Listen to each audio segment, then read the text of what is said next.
Welcome to the Triads Part 2 video.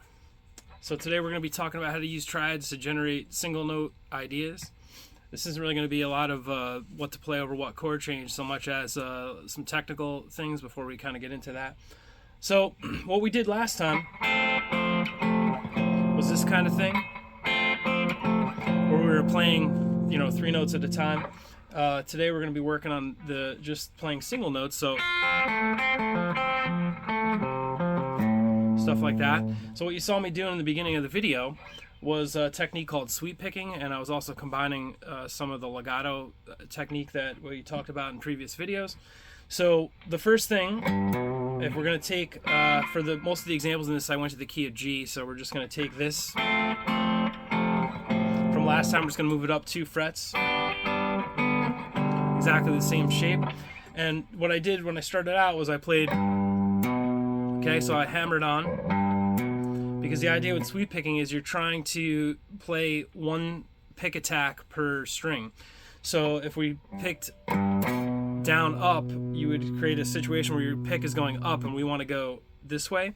So I hammered on there, and then I played, and you notice I play 2 notes with 1 finger. When you do that with sweep picking, you have to roll your finger. If you didn't do that, you'd get this. And you don't want notes ringing out, because that's, you know, more like playing a chord, and we're not just pushing everything down and kind of going like, right? It's more like, so we just want that 1 note to ring out at that moment. So I'm rolling my finger. I'm using this part of my finger to play the 2nd note, and hopefully you can see that on the video. Okay, and then from there, and I did another roll here. I'm exaggerating it so you could hopefully see. So, and that's a hammer on there, and then when I come back down, it's actually a hammer on and a pull off. So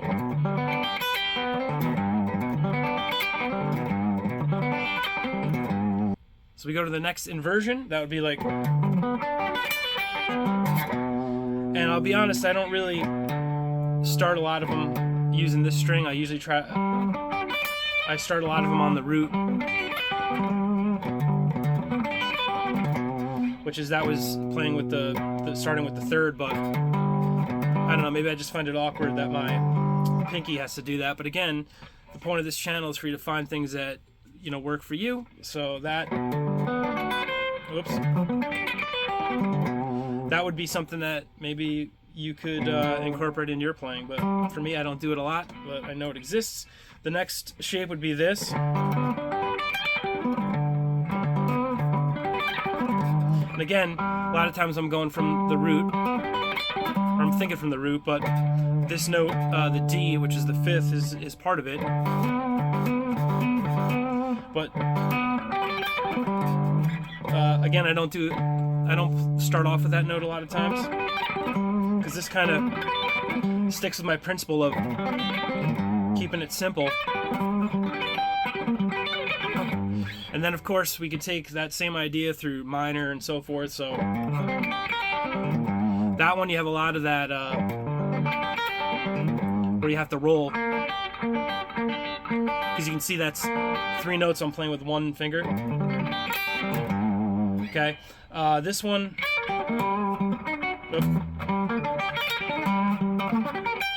So, okay, so it's the same idea.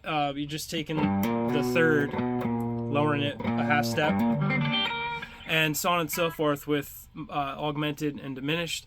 I'm not going to play those a lot, but today, I mean, I use them a lot, but they don't lend themselves too well to sweeping for me.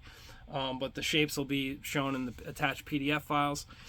Another thing that you saw me doing in the beginning of the video was trying to connect some of these ideas, and what I did was I sort of came up with not a system, but a way that you can mathematically kind of think about it, I guess, which is, so instead of playing one note per string, which would be like the sweep ideas, if you alternate playing two notes and one note, or one note and two notes. So what I'm talking about is, let's say we're still on the G arpeggio, you could play, instead of going, well, I'm going to show that in a second, but instead of thinking about going across, that kind of shape, we're thinking about going,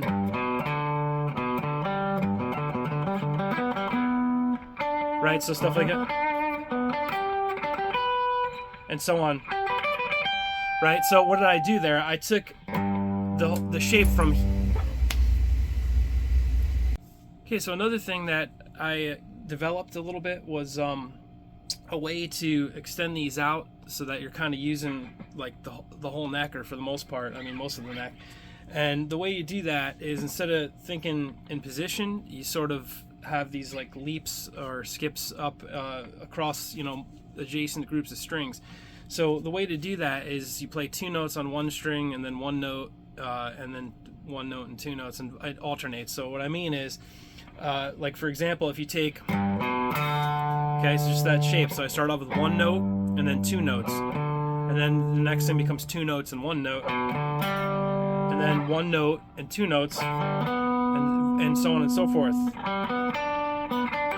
And then you can see, like when you get to this point in this particular one, that's quite a stretch, but that is the secret to, when you see a lot of the players that you may listen to, when they're going like up and down across the neck, you do have to jump around a little bit from time to time. And this is the kind of thing that now when I go from here,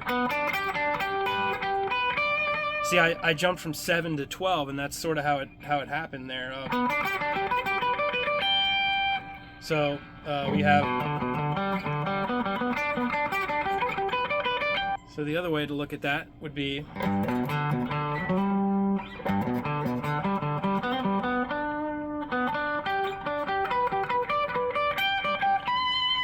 and again, we should practice all this stuff going up and down, but so the two shapes, the starting shapes, is really what you need. So this would be one, and the other one, but you can see the second example, I went all the way from here to here, and that's the whole neck. That's G major on the whole neck. And you do the same thing with minor. I'm not going to show you every single one now because it would just make the video way too long.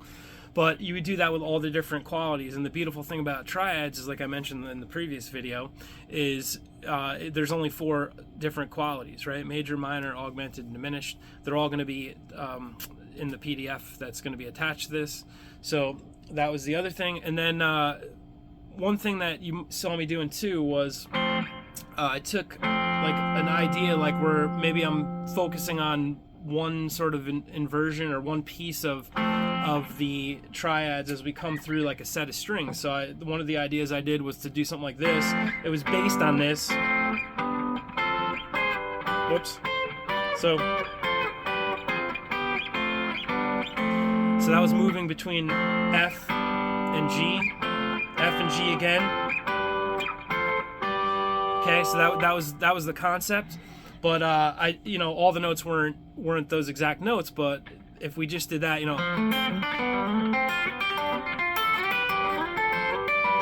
right? I'm trying to mix it up so it's not maybe so obvious, and maybe a little bit more musical and less mechanical, which is what I'm always talking about. But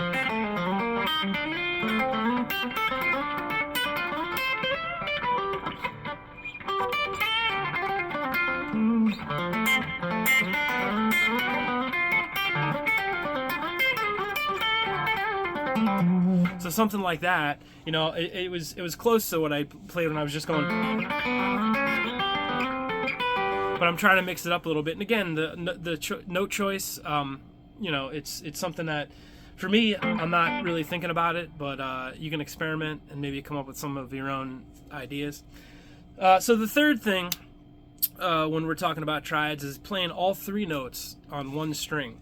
And when we're talking about doing stuff like that, players that come to mind right off the bat would be somebody like Allan Holdsworth, who had historically known to have very large hands, and he could do these stretches. So to do something like this, we're going to go up higher because my hand is not that big. But if we play root, 3rd, 5th, right? So that's the whole. I'm playing all 3 notes on one string. And if we do something like this, we incorporate legato technique with that. Right, so.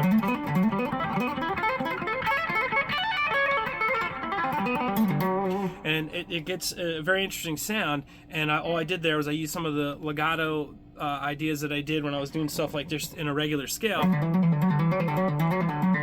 right, which is from my legato video, and we just did that.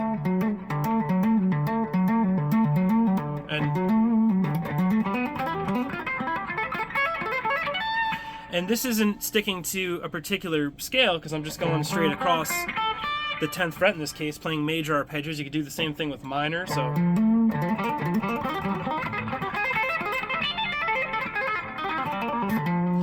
You could also do the same thing with diminished.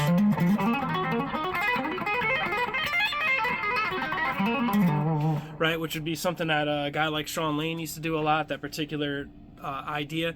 And it's a way to play outside, which is probably the topic of another video. But the thing about playing triads and playing ideas that are based on, you know, well-established Western harmony is that the idea is so strong that it doesn't really matter kind of what you're playing over sometimes. I mean, obviously, if you played outside all the time, you're pretty much just playing wrong, or the wrong notes, right?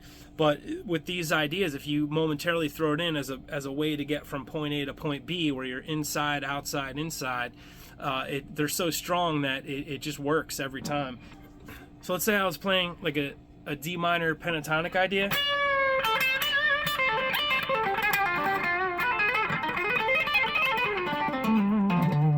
Something like that. I just threw in the diminished, just momentarily out, and that, you know, it's one of the secrets of doing that. But this is a way that you could incorporate triads in kind of a super outside way, but it's really not when you think about it like that. So hopefully that helps. Please like and subscribe. Over 70% of my viewers are just passing through. It really helps out if you can subscribe and click the notification bell so you'll know when I put out new videos. Thanks for stopping by. Take care.